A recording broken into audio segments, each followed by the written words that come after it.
अगर आप भी चाहते हैं कि आरसीएम म्यूजिक के वीडियो सबसे पहले आप तक पहुंचे, तो लाल बटन को दबा के चैनल को सब्सक्राइब जरूर करें और साथ में बेल आइकन को दबाना ना भूलें।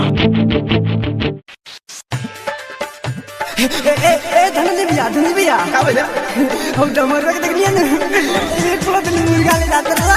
अच्छा पिकनिक घर में ना कि हम कर रहे हैं का पता चल गया फूला के भौजी आस लगा तो नहीं। म्यूजिक बाय सुगम राजा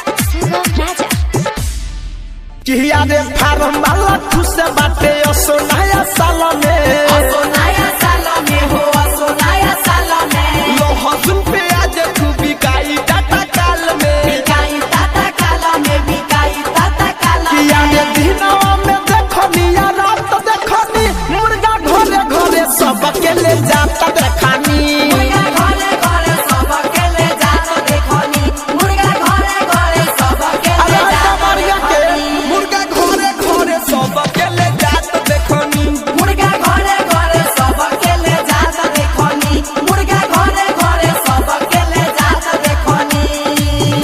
ऐसा हां छोटा मरुआ के घर से पुल्हा के लिए ठीक है। आ कहिए तो ओकरा के 250 पे ले लेला ठीक है।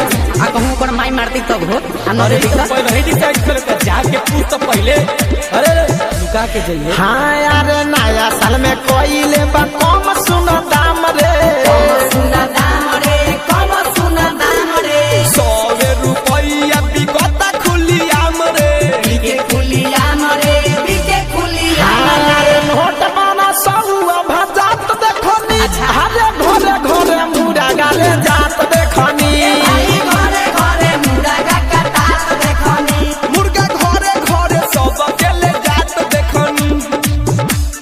ए बाकले रे अभी ले नहीं करे। अच्छा रुको अभी हम सुनाई करत धंजा भाई के भैया संजय के अनारथा के बोला ले आओ ओकनी पैसा खर्चा कर ले। सही कहला हो हम अबे फोन करत नहीं ओकरो शारदा स्टूडियो दिल्ली कि यार एक जनवरी के घरे घर कटाई हो घरे घर कटाई आरे धरे कंधन जयस नया